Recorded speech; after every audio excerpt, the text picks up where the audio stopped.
श्री शिवाय नमस्तुभ्यम। नमस्कार दोस्तों, स्वागत है आपका अपने यूट्यूब चैनल पूजा और उपाय में। दोस्तों, इस वीडियो में जो उपाय आपको बताने वाले हैं वो आप बुधवार के दिन कर सकते हैं, साथ ही साथ किसी भी महीने की चतुर्थी तिथि के दिन भी कर सकते हैं। और इस बार पड़ रही है संकष्टी चतुर्थी, यानी कि माघ मास की चतुर्थी पड़ रही है, जिसे तिल चौथ भी कहते हैं। उस दिन ये उपाय आप ज़रूर करके देखिएगा, सभी कष्ट परेशानियों को दूर करने के लिए। पहला उपाय जो है वो धन संपदा के लिए है।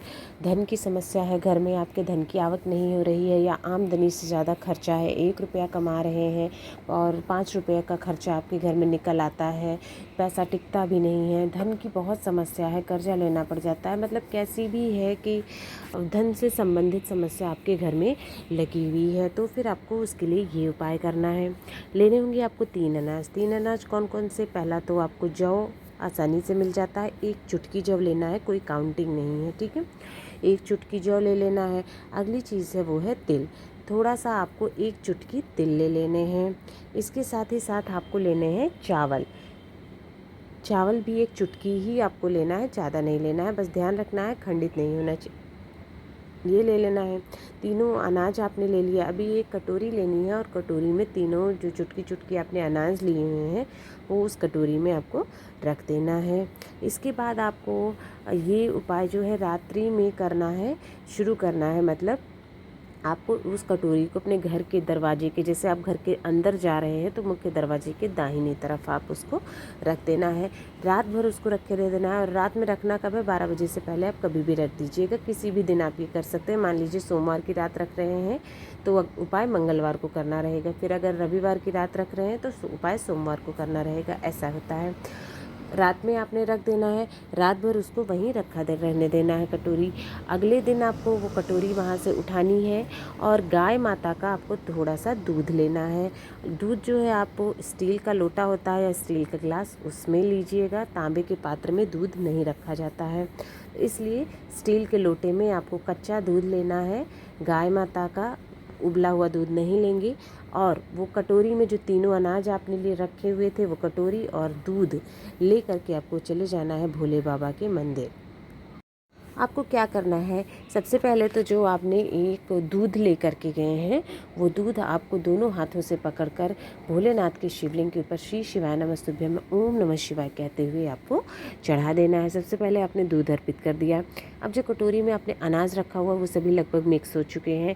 आपको क्या करना है? सबसे पहले 1 चुटकी अनाज जो है, थोड़ा सा अनाज उसी में से आपको रखना है गणेश भगवान के स्थान पर, जो दाहिनी तरफ का हिस्सा होता है। और थोड़ा सा ही अनाज आपको रखना है कार्तिकेय भगवान के स्थान पर। दोनों जगह पर रखने के बाद बाकी जो अनाज बच जाता है उसे आपको शिवलिंग के ऊपर श्री शिवाय नमस्तुभ्यम कहते हुए समर्पित कर देना है। इतना काम कर लिया, उसके बाद अपना नाम बोलना है, गोत्र बोलना है, भगवान भोलेनाथ से प्रार्थना करनी है कि हमारे घर में धन की जो समस्या है वो दूर हो जाए, ऐसी आपको प्रार्थना करनी है। उसके बाद आपको जो उसी कटोरी में थोड़ा सा जो है, जो आपने गणेश भगवान के स्थान पर चढ़ाया वहाँ से और थोड़ा सा कार्तिकेय भगवान दोनों के स्थान से आपको ले लेना है अनाज, ठीक है। ले लीजिए अनाज, कटोरी में रख लीजिए। लेकर के वो अनाज आपको अपने घर आ जाना है। घर आने के बाद आपको एक लाल कपड़ा लेना है और लाल कपड़े में जो अनाज आप लेकर के आए हैं वहाँ से उसको रखना है। पोटली जैसा बना करके आपका जहाँ पर भी तिजोरी है, अलमारी है, जहाँ पर भी आप धन रखते हैं, रुपया पैसा वगैरह इंपॉर्टेंट चीज़ें, वहाँ पर आपको वो रख देना है। जब तक वो पोटली आपके घर में बनी रहती है, माता लक्ष्मी की कृपा भी आप और आपके परिवार पर हमेशा बनी रहती है। आप खुद अंतर महसूस करेंगे पोटली रखने के बाद। आपके घर में धन टिकना, पैसा टुकना, घर की आमदनी सुधरना शुरू हो जाती है। अपने दूसरे उपाय पर, दूसरा उपाय आपको करना है, घर में कोई समस्या है, अगर कोई जैसे काम पूरा नहीं हो रहा है, कोई भी व्यक्ति घर का है या आप भी हैं, भाग्य साथ नहीं दे रहा है, कैसा भी मतलब कुछ भी काम करने जाते हैं काम बिगड़ ही जाता है, पूरा नहीं होता है। चाहे पेपर देने जा रहे हैं, एग्ज़ाम दे रहे हैं, नौकरी की तैयारी कर रहे हैं, बिज़नेस शुरू कर रहे हैं, कुछ भी कर रहे हैं, वो काम पूरा नहीं होता है, भाग्य मतलब साथ देता ही नहीं होता है। चाहे आप जितनी भी मेहनत कर लें तब भी नहीं होता है। तब आपको ये उपाय करना शुरू कर देना चाहिए। छोटा सा आसान सा उपाय है। आपको दीपक मिट्टी या आटे का कैसा भी आपको बनाना होगा, और घी का दीपक चाहिए, साथ ही साथ गोल बाती इसमें लगानी है। इस तरह का एक दीपक तैयार करना है और मात्र ये दीपक लेकर के आपको चले जाना है पीपल पेड़ के पास, जहाँ कहीं भी आसपास है वहाँ पर जाना है आपको, और ये दीपक आपको प्रज्वलित करना है। ये उपाय आप सोमवार के दिन भी कर सकते हैं, शनिवार के दिन भी आप कर सकते हैं, और ये दीपक जलाना आपको शुरू कर देना होगा। आप चाहे तो डेली भी कर सकते हैं या कोई 1-2 दिन फिक्स कर लीजिए, उस दिन आप करें, लेकिन ये नियम बना लीजिए कि दीपक जलाना आप शुरू करिए। पिपलेश्वर महादेव का ध्यान करते हुए, पिपलेश्वर महादेव का ध्यान करिए, दीपक प्रज्वलित करिए। आप चाहें तो अगर सुबह कर रहे हैं तो 1 लोटा जल भी अर्पित कर सकते हैं। उसके बाद प्रार्थना करनी है कि हमारा ये काम सिद्ध हो जाए, ये काम मेरा बन जाए, भाग्य मेरा साथ देना शुरू हो जाए। इससे क्या होता है, अगर कोई ग्रह दोष होते हैं ना, कुंडली में कोई दोष है तो वो भी ठीक होता है, और साथ ही साथ आपकी परेशानियां जो होती हैं वो भी कम होना शुरू हो जाती है। ये उपाय करना ज़रूर शुरू करिए। आ जाते हैं अपने तीसरे मुख्य उपाय पर। ये उपाय अगर घर में जैसे लड़ाई झगड़े बहुत ज़्यादा होते हैं, बहुत ही दुख परेशानी में है, सोचते बहुत ज़्यादा हैं, परेशान रहते हैं, मानसिक रूप से भी स्वस्थ नहीं रहते हैं, घर में आने का मन नहीं करता है, हर तरफ से नकारात्मक महसूस होता है, नेगेटिविटी ने चिड़चिड़ापन लगा रहता है, ऐसी सब समस्याओं से मानसिक रूप से बहुत ज़्यादा परेशान है, घर में भी माहौल लड़ाई झगड़े का है, तो फिर आपको ये उपाय करना चाहिए। परेशानियों को दूर करने के लिए आपको लेना होगा 1 लोटा जल। अपने घर से तांबे के लोटे में 1 लोटा जल ले लीजिए। अब साथ ही साथ आपको चाहिए होगा थोड़ी से काले तिल, कोई काउंटिंग नहीं है, 1 चुटकी काले तिल लेने हैं।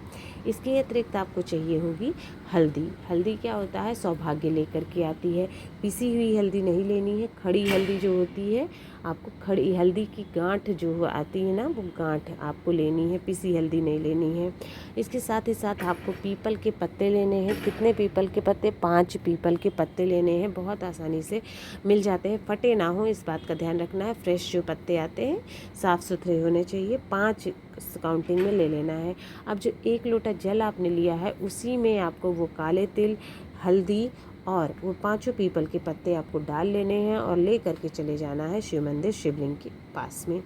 जब आप वहाँ पहुँच जाते हैं तो आपको क्या करना है, भोले बाबा की सारी चीज़ जो होती है आपने डाल ही रखी है, उसमें शिव उत्तर दिशा की तरफ मुख करके खड़े हो जाना है, और शिवलिंग के ऊपर सारा का सारा जल आपको दोनों हाथों से पकड़कर श्री शिवाय नमस्तुभ्यम या ओम नमः शिवाय कहते हुए चढ़ा देना है। जो भी चीज़ बच जाती है कलश में, तो कलश से निकाल करके अपने हाथों से शिवलिंग के ऊपर, चाहे पीपल के पत्ते हैं, हल्दी की गांठ है, आपको निकाल करके अपने हाथ से शिवलिंग के ऊपर चढ़ा देना है। ठीक है, चढ़ाने के बाद आपको प्रार्थना करनी है कि ये दुख है, बहुत परेशान हूँ, बहुत दुखी हूँ, बाबा मेरी परेशानी दूर करो, ऐसे ही आपको कामना करनी है। उसके बाद जो 5 पीपल के पत्ते आपने शिवलिंग के ऊपर चढ़ाए हैं वो पत्ते उठाने हैं और उस पर जो जल लगा हुआ है वो जल से अपने ऊपर छिड़क लेना है। ठीक है, अपना नाम और गोत्र भी ज़रूर बोलिएगा वहाँ पर जब आप प्रार्थना करते हैं, अपने ऊपर छिड़क लेना है। और उसके बाद आपको वो पीपल के पत्ते माता अशोक सुंदरी के स्थान पर रख देने हैं, जो माता की प्रिय पुत्री होती हैं। शिवलिंग का बीच का उठा हुआ स्थान जो होता है वहाँ पर आपको वो पत्ते चढ़ा देने हैं। ठीक है, वापस शिवलिंग पर मत चढ़ाइएगा, अशोक सुंदरी के स्थान पर चढ़ा देने हैं। इतनी सी उपाय करने के बाद अपना नाम गोत्र बोलते हुए प्रार्थना करना है, वापस अपने घर आ जाना है। वो पत्ते आपको वहीं रखे रहने देने हैं, या फिर आप चाहें तो कुछ देर बाद आप उसको उठा करके पीपल पेड़ के नीचे भी ले जाके रख सकते हैं। ठीक है दोस्तों, इस वीडियो में आपको 3 उपाय बताए हैं अलग अलग समस्याओं से संबंधित। जो उपाय आपकी समस्या से संबंधित है वो उपाय करके ज़रूर देखिएगा, और ये उपाय पूरे सावन में आप किसी भी दिन कर सकते हैं। सोमवार के दिन पे विशेष महत्व होता है, बाकी आप कभी भी कर सकते हैं। अगर आपको वीडियो पसंद आया हो तो वीडियो को लाइक करें, शेयर करें, चैनल सब्सक्राइब करें, और कमेंट बॉक्स में हर हर महादेव या श्री शिवाय नमस्तुभ्यम ज़रूर लिखें। आप सभी पर भगवान भोलेनाथ की कृपा सदैव बनी रहे। हर हर महादेव।